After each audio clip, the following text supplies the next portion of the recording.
The product of two positive numbers is 616. If the ratio of the difference of their cubes to the cube of the difference is 157:3, then the sum of the two numbers is 58, 50, 95 or 85.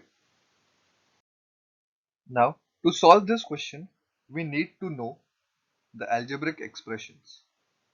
Okay, so now let's solve it. The product of two positive numbers is 616. So let's assume the numbers as a and b. So we are given ab is equal to 660. Next thing, it is ratio of the difference of their cubes. That means a cube minus b cube upon a minus b whole cube. It is given to us as it is 157/3.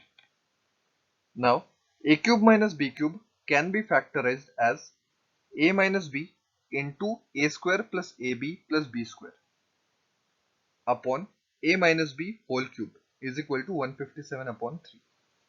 So a minus b gets cancelled out with the denominator. So in the denominator we now have only a minus b whole square. Now to simplify it further, we can write down the numerator as like this: a square minus 2ab plus b square plus 3ab.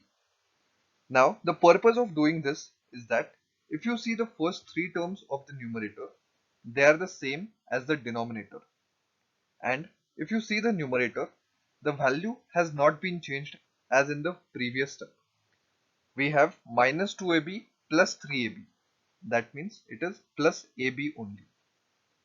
So now moving further, we can differentiate and separate the left hand side like this: a square minus 2ab plus b square upon a square minus 2ab plus b square.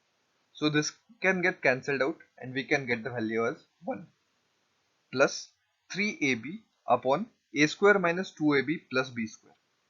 The right hand remains the same, that is 157/3.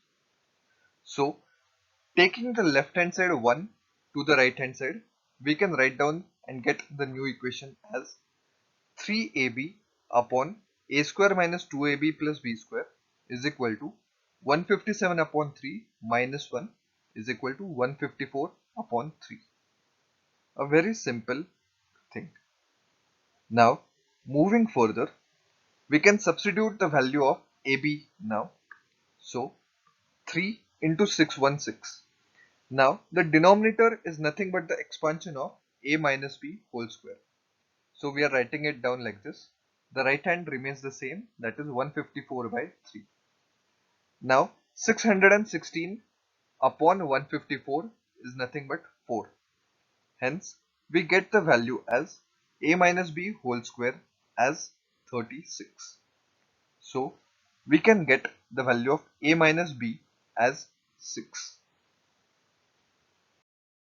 So now we have two things: ab equal to 616 and a minus b is equal to 6.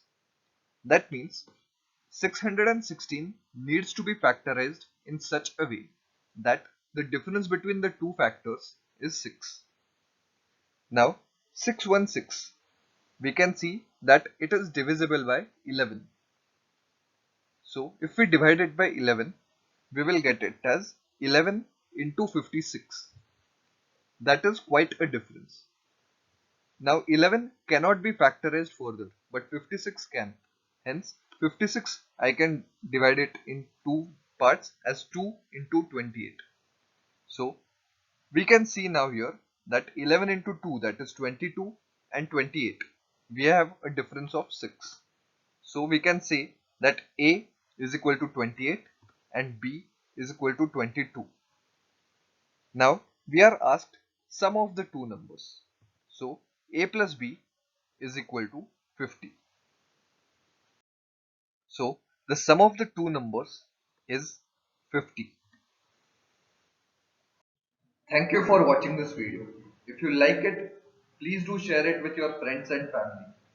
And also subscribe to our YouTube channel.